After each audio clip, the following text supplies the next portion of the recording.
கொடுத்த ஸ்போர்ட்ஸ்னால ஆக்டிவிட்டிஸ்னால ஸ்போர்ட்ஸ் மூலமா வந்து டீச்சர்னா யாரையும் அப்சர்வ் பண்ணி அவங்க கொடுத்த ஒரு லவ், அவங்க கொடுத்த ஒரு பாசம், படிப்புனா என்ன எல்லாத்தையும் அவங்க எனக்கு கற்றுக் கொடுத்த ஒரு 2 மாசம் என்னால் படிக்க முடிஞ்சு அப்படின்னா நீங்க எல்லாமே அழகா படிச்சு வச்சிருக்கீங்க.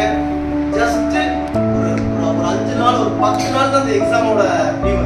எக்ஸாமை நீங்க கம்ப்ளீட் பண்ணிட்டீங்கன்னா உங்களோட லைஃப் எல்லாம் அப்படியே சேஞ்ச் ஆயிடும். பிகம் டு ஹீரோவா நீங்க சேஞ்ச் ஆயிருவீங்க. 10th 12th அப்படின்னு பெருசா நீங்க எல்லாமே உங்களுக்கு தெரிஞ்ச அளவுனா ரொம்ப ஈஸியா போகும். ஏன்னா நமக்கு லைஃப் இன்னும் ஒரு காலேஜ் லைஃப் இன்னும் ஸ்கூல் லைஃப் ஒரு 3 to 5 இயர்ஸ் மட்டும் தான் உங்களோட லைஃப் இருக்கும் தானே. அதுக்கப்புறம் நீங்க பெரிய உலகத்துக்கு போறீங்க. அந்த மீன் அப்படி தொட்டிக்குள்ள இருக்கும். அதே மாதிரி இதுல நீங்க அதுக்கப்புறம் பெரிய கடலுக்குள்ள போறீங்க. அதுல நிறைய சுறா மீன் இருக்கும், நிறைய வலைகள் போடுவாங்க. அது எல்லாத்தையும் நீங்க ட்ராக்கிங் பண்ண தெரியணும் அப்படின்னா உங்களுக்கு கல்விங்கிற ஒரு சிறந்த ஒரு ஆயுதம் இருந்தா தான் நீங்க எல்லா பக்கமும் போக முடியும்.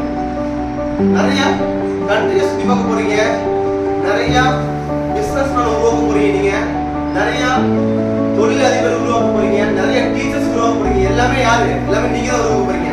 சோ அதுக்கு நீங்க தயாரா இருக்கீங்களா இல்லையா? தயாரா இருக்கீங்களா? எக்ஸாம்ல போய் உட்கார்ந்தோன்னே எந்த பயம் தேவையில்லை. நீங்க எழுதுற ஒவ்வொரு வார்த்தையும் உங்களோட அடுத்த ஸ்டெப்பு போறீங்க, அடுத்த முயற்சி போயிட்டே இருக்கீங்க. எக்ஸாம் கிடையாது, நீங்க ஒவ்வொரு ஸ்டெப்ஸும் வந்து அடுத்த ஃபியூச்சர் நீங்க பாஸ் ஆயிட்டீங்க. உங்க ரிசல்ட்டை நீங்க கண்கூடியா பாக்குறீங்க. நாங்க எல்லாரும் பாஸ் ஆயிட்டோம். அந்த என்ன சொல்லுவாங்கன்னா கிராஸ் பவர் சொல்லி ஈர்ப்பு சொல்லுவாங்க. நீங்க என்ன நினைக்கிறீங்களோ அது கண்டிப்பா என்ன ஆகும், நடக்கும். அப்ப நீங்க எக்ஸாம் நான் நல்லா எழுதிட்டேன், நீங்க நான் எனக்கு எக்ஸாம்ஸ்ல தெரிஞ்ச கொஸ்டின் தான் வரும், நான் எழுதுறதெல்லாம் கரெக்டா தான் இருக்கும், நீங்க படிச்சது எல்லாம் உங்களுக்கு வரும். ஒவ்வொரு எக்ஸாமுக்கும் நீங்க பயந்து போக வேண்டாம். எனக்கு தெரியும், நான் ஒவ்வொன்றும் படிச்சுட்டே தான் இருக்கிறேன். நான் படிச்சு முடிச்சுட்டு எனக்கு ரிசல்ட் வந்துருச்சு. எங்க அப்பா அம்மா ரொம்ப சந்தோஷப்பட்டுட்டாங்க. நான் அடுத்த பெரிய ஸ்கூல்ல சேர்றேன், அது பெரிய ஒரு காலேஜ்ல டிப்ளமோ இந்த மாதிரி பெரியல சேர்றேன் அப்படின்னு உங்களோட கனவை என்ன பண்றீங்க? அப்துல் கலாம் சொன்ன மாதிரி நைட் தூங்கும்போது உங்களுக்கு கனவு வரக்கூடாது, கனவு வரணும். அந்த கனவுல நீங்க உங்களோட உயர் பதவியில் இருக்கீங்க, உயர் அதிகாரத்தில் இருக்கீங்க, ஃபிளைட்ல மறக்கிறீங்க. சோ இன்னைக்கு அந்த ஹீரோவா இருந்த நானு கிட்டத்தட்ட ஒரு 3-4 வருஷத்துல கிட்டத்தட்ட 15 கண்ட்ரி டிராவல் பண்ணியிருக்கேன். சோ என்னால இது முடிஞ்சிச்சு அப்படின்னா கண்டிப்பா உங்களால பெரிய லெவல்ல முடியும்.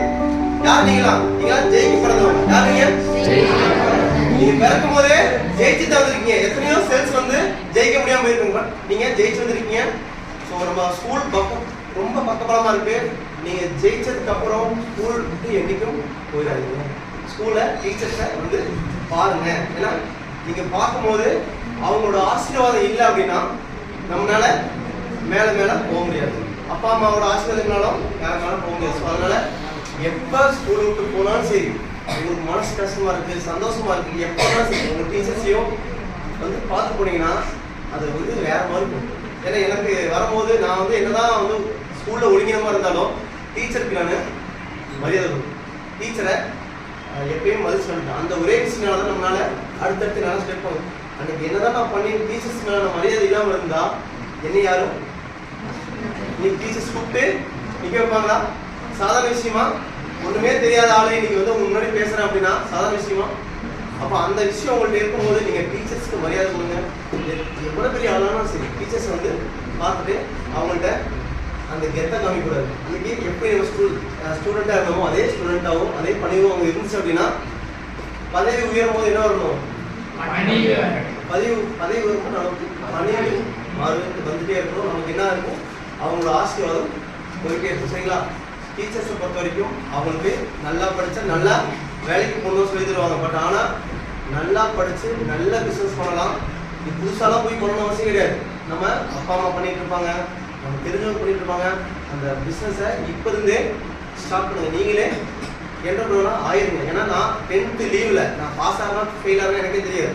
பட் ஆனால் என்னோட பிஸ்னஸை நான் அன்னைக்கு இருந்தே பார்க்க ஆரம்பிச்சிட்டேன். ஸோ அதனால தான் என்னால் எல்லாத்தையும் டேக்கிள் பண்ண முடிஞ்சிச்சு. ஸோ அதே மாதிரி நீங்களும் உங்களோட இன்னைக்கு இருந்தே ஆரம்பிச்சுங்க. உங்களோட எக்ஸாம் முடிஞ்சோடனே உங்க லீவ் டைம்ல ஏதோ ஒரு நீங்க என்டர்டைன் பண்ணாம இந்த பிசினஸ்க்குள்ள வேலைக்குள்ள காசெல்லாம் வேண்டாம், போய் கத்துக்கோங்க. வீட்டு வேலையா இருக்கும் சரி, பியூட்டிஷியன் ஆகட்டும் சரி, ட்ரெண்டிங் ரீல்ஸ் எல்லாமே என்னென்னும் கற்றுக்கணும். கற்றுட்டீங்கன்னா தான் உங்களால் அடுத்த விதமாக பெருசாக ஆக முடியும்.